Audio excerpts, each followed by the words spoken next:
Assalamualaikum warahmatullahi wabarakatuh. Nama saya Muhammad Reza Taufik Fadilah. Di sini saya akan menjelaskan sedikit tentang arus bolak-balik, yaitu arus bolak-balik itu sesuai dengan namanya. Nah, arus searah adalah arus yang arahnya selalu sama setiap waktu. Besarnya arus bisa berubah-ubah, tetapi arahnya selalu sama. Misalnya selalu tetap dari kiri ke kanan atau sebaliknya. Kalau kita plot dalam gambar grafik arus terhadap waktu, di mana arus itu adalah sumbu vertikal dan waktu itu adalah sumbu horizontal, maka kita lihat dalam grafik pada grafik A ini kita dapat melihat arus searah yang besarnya selalu konstan dan bertanda positif. Nah, yang grafik B-nya itu arusnya itu searah, besarnya selalu konstan tapi tandanya negatif. Kalau yang C, kita lihat arusnya searah yang nilainya makin lama makin mengecil. Nah, arus semacam ini sering disebut juga arus transient ya.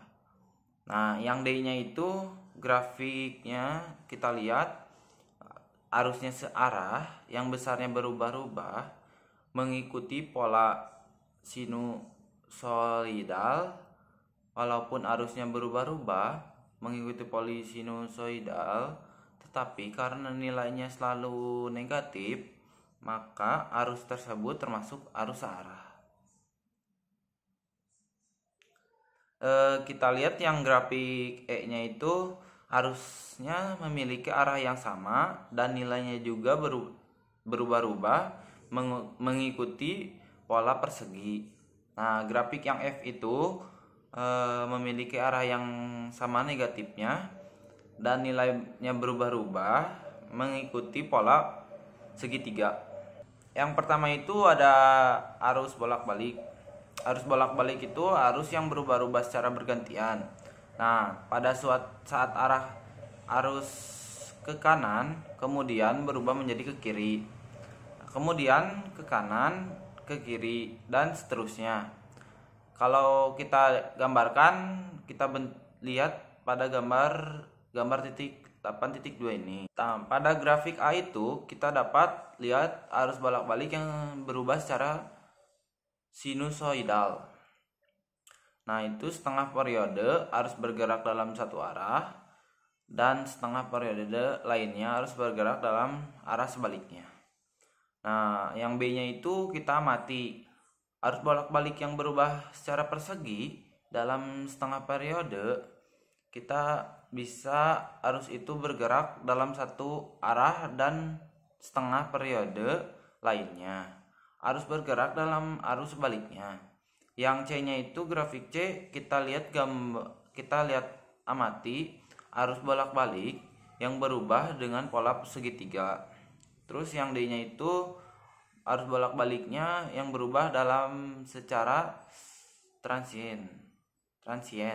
Nah, yang kedua itu ada arus bolak-balik sinusoidal. Bentuk arus bolak-balik yang paling sederhana itu arus sinusoidal. Nah, arus ini yang dihasilkan semua pembangkit tenaga listrik adalah arus bolak-balik sinusoidal. Ketergantungan arus terhadap waktu kita dapat dari gambar tadi kita dapat rumus, yaitu I sama dengan IM cos dikali 2V per T dikali T ditambah theta 0. Nah, dengan IM-nya itu arus maksimum atau amplitudo arus, yang T-nya itu periode arus, T besarnya itu, yang T kecilnya itu waktu, dan itunya itu fase mula-mula saat T sama dengan 0. Yang selanjutnya ada yang ketiga itu tegangan rata-rata. Nah, ada sejumlah alat ukur yang dirancang yang hanya dapat mengukur nilai rata-rata suatu besaran. Jika ada alat ukur tegangan rata-rata, beberapa tegangan rata-rata yang dapat dihasilkan arus bolak-balik. Nah, beberapa juga arus rata-ratanya. Berapa juga arus rata-ratanya. Nah, yang pertama itu ada tegangan rata-rata didefinisikan sebagai berikut, yaitu V sama dengan lim T mendekati tak hingga 1/T integral batas awalnya itu T, batas akhirnya 0, V dt. Nah, integral di atas dilakukan terhadap waktu dan rata-rataan. Dilakukan pada selang waktu it-nya itu menunjukkan tak hingga. Nah, jadi jika ada tegangannya itu dapat ditulis dalam bentuk V sama dengan 1/T integral batas awalnya itu T, batas akhirnya 0, V dt. Yang keempat itu ada tegangan root mean square atau RMS. Nah, RMS ini nilai rata-rata tidak memberikan informasi yang lengkap tentang besaran arus atau tegangan. Misalnya amplitudo, karena besaran amplitudonya itu nilai rata-rata selalu 0. Nah, apabila kita gunakan alat ukur dengan tegangan rata-rata, maka kita akan amati tegangan listrik PLN itu selalu 0. Nah, agar diperoleh data yang lebih informatif, maka didefinisikan besaran yang lainnya dapat dipakai pada arus bolak-balik. Nah, besaran tersebut adalah besaran RMS atau root mean square. Tegangan dan arus RMS ini dapat didefinisikan yaitu VRMS sama dengan akar dari V kuadrat, terus atau IRMS akar dari I kuadrat. Nah, dapat didefinisikan bahwa untuk mendapatkan nilai RMS, maka kita melakukan 3 langkah, yaitu yang pertama ada besaran tersebutnya itu dikuadratkan, yang kedua itu menghitung nilai rata-rata besaran kuadrat tersebut, yang ketiga mengambil akar besaran yang telah dihitung nilai rata-ratanya. Yang selanjutnya ada yang kelima itu daya dan daya rata-rata. Nah, pada arus bolak-balik disipasi daya pada sebuah hambatan juga merupakan perkalian arus dan tegangan antara dua ujung hambatan. Misal, sebuah hambatan R dialiri oleh arus bolak-balik, misalkan itu tegangannya antara dua ujung hambatan memenuhi, V-nya itu sama dengan Vm cos 2V/T dikali T ditambah theta 0. Nah, berdasarkan hukum yang harus mengalir pada hambatan, yaitu I sama dengan V/R sama dengan Vm/R cos dikali 2V/T dikali T ditambah theta 0. Nah, yang keenam itu ada tegangan arus bolak-balik pada ujung hambatan. Nah, misalkan arus bolak-balik yang mengalir pada hambatan adalah I sama dengan Im cos omega dikali omega T ditambah theta 0 sama. Nah, dengan omeganya itu 2V/T. Berapa tegangan antara dua ujung hambatan tersebut? Nah, kita lihat dari gambar ini. Terus dari gambar itu kita dapat hasilkan rumusnya itu VR dikali sama dengan I kali R sama dengan IM R cos dikali omega T ditambah theta 0. Nah, ketika arusnya 0, tegangannya pun 0. Nah, dan ketika arusnya maksimum, tegangannya pun maksimum. Nah, jika kita buatkan kurva, maka kita dapatkan gambar 8.7 yang tadi. Yang ketujuh itu ada tegangan antar dua ujung kapasitor. Nah, misalkan arus yang mengalir pada kapasitor juga memenuhi persamaan yang tadi, berapa tegangan antar dua ujung kapasitor tersebut kita lihat dari gambar ini. Nah, mari kita hitung. Tegangan antar dua ujung kapasitor dapat dihitung dengan persamaan Vc sama dengan Q/C. Nah, Q-nya itu dengan cara mengintegralkan terhadap waktu arus mengalir pada kapasitor. Yang selanjutnya itu ada tegangan antar dua ujung induktor. Nah, misalkan induktor itu dengan indultansinya L juga dialiri arus memenuhi persamaan 8.17 yang tadi. Berapa tegangan antara dua ujung induktor tersebut? Nah, kita lihat dari gambar ini. Mari kita hitung tegangan antara dua ujung induktor dapat ditentukan dari persamaan VL dan L sama dengan L dI per dt. Nah, dari persamaan tadi dengan menggunakan I pada persamaan yang 8.17, maka diperolehnya itu VL sama dengan kita definisikan XL-nya itu sama dengan omega L. Kita dapat menulisnya VL sama dengan min IM kali XL sin omega T ditambah theta 0 ditambah theta 0. Yang selanjutnya ada disipasi daya pada kapasitor dan induktor, itu yang 9. Kita dapat memahami bahwa jika sebuah hambatan dilewati oleh arus, maka timbul disipasi daya ini. Nah, ketika dilewati arus bolak-balik, kapasitor dan induktor berperan sebagai hambatan. Berapakah disipasi daya pada dua komponen tersebut? Yang pertama itu ada A, disipasi daya pada kapasitor.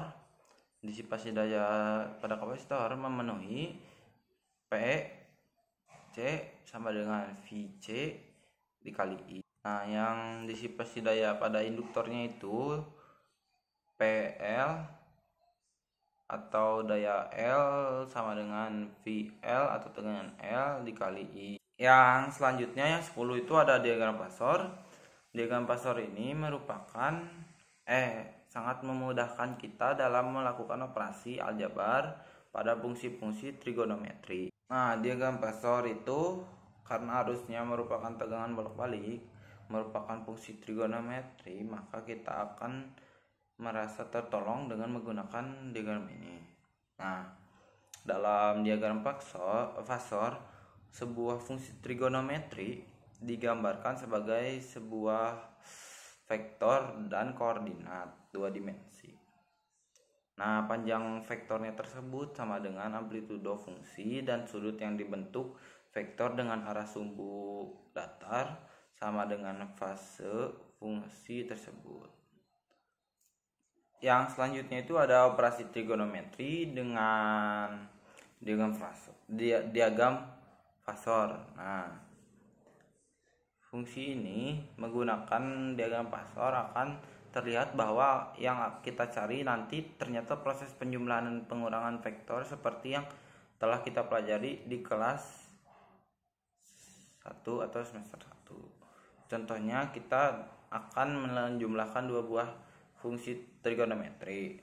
Yang VI-nya itu sama dengan V1-nya sama dengan A1 cos omega T, yang V2 sama dengan A2 cos omega T ditambah nah, itu. Yang selanjutnya ada ke-12, rangkaian arus bolak-balik. Nah, berbekal pemahaman tentang Pasor, maka kita dapat melakukan analisis rangkaian arus bolak-balik dengan mudah. Nah, rangkaian arus bolak-balik pada prinsipnya komponen apapun yang dipasang pada rangkaian bolak-balik dapat diganti dengan rangkaian mengandung resistor dan kapasitor dan induktor yang menghasilkan sifat yang serupa. Terus yang pertama itu ada rangkaian RL atau RL seri. Rangkaian ini kita lihat dari gambar 8.20. Kita ingin mencari antara titik A dan B, antara titik B dan C, dan antara titik A dan C. Mari kita analisis. Diberikan I sama dengan IM cos omega T ditambah tan 0. Tegangan antara dua ujungnya itu sama dengan arus, maka kita dapat V omega VAB sama dengan IM R cos kali omega T ditambah T0. Tegangan antara dua ujungnya itu memiliki induktor memiliki fasa yang mendahului arus sebesar V per 2. Maka kita dapatkan rumusnya itu V BC sama dengan IM kali XL cos kali omega T tambah 0 ditambah V per 2 dengan XL nya itu omega WL. Nah, tegangan antara arus ujung kiri resistor dengan ujung kanan induktor menjadi V AC sama dengan VAB ditambah VBC. Yang kedua itu ada rangkaian RC seri. Nah, rangkaian ini hanya mengandung resistor dan kapasitor yang disusun secara seri pada seperti gambar 8.2 ini. Kita ingin mencari titik AB dan antara titik A dan B, antara titik B dan C, antara titik A dan C. Mari kita hitung atau analisis. Diberikan I sama dengan IM cos omega T ditambah T0. Tegangan antara dua ujung hambatan memiliki fasa yang sama dengan arus, maka kita dapatkan VAB sama dengan IM R cos omega T ditambah T0. Nah, tegangan antara dua ujung kapasitor memiliki fasa yang mengikuti arus dengan keterlambatan sebesar V per 2, maka kita dapatkan rumusnya itu VBC sama dengan IM XC cos omega T theta 0 min V per 2 dengan XC nya itu XC nya 1 per omega WC Nah, dengan XC nya itu 1 per omega C. Tegangan antara ujung kiri dan kanan resistor itu menjadi VAC sama dengan VAB ditambah VBC. Nah, itu. Yang C-nya itu ada rangkaian LC seri. Nah, ini hanya mengandung induktor dan kapasitor yang disusun secara seri. Kita lihat dari gambar. Kita ingin mencari tegangan titik A dan B, antara titik B dan C, antara titik A dan C. Mari kita analisis. Nah,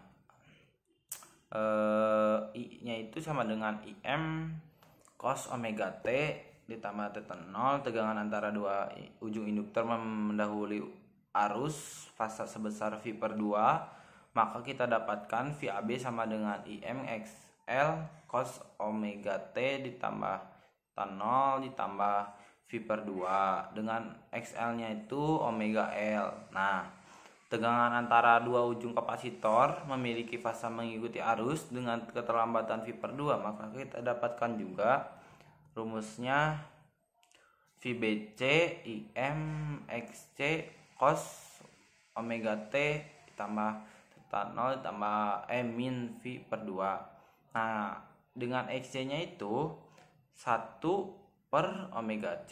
Yang selanjutnya ada faktor daya yang ke-13. Kita akan menghitung disipasi pada rangkaian RLC yang disusun secara seri. Jika rangkaian tersebut dialiri arus, I-nya itu sama dengan IM cos omega T, maka dengan segera kita dapat menemukan tegangannya itu yang antara ujung kiri komponen paling kiri dengan ujung kanan komponen yang paling kanan adalah V sama dengan IM Z cos omega T dengan tan-nya itu tan tetanya itu sama dengan XL dikurangi XC per R.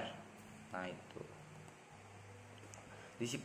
disipasi daya dalam rangkaian P sama dengan I kali V sama dengan IM Z cos omega T cos omega T ditambah theta. Kita gunakan persamaan trigonometri. Cos alpha sama dengan cos beta cos alfa kali cos beta sama dengan 1 per cos alfa ditambah beta ditambah 1 per 2 cos alfa min beta. Nah, hanya segitu yang bisa saya sampaikan. Mohon maaf jika ada kesalahan kata atau kurang kata. Wassalamualaikum warahmatullahi wabarakatuh.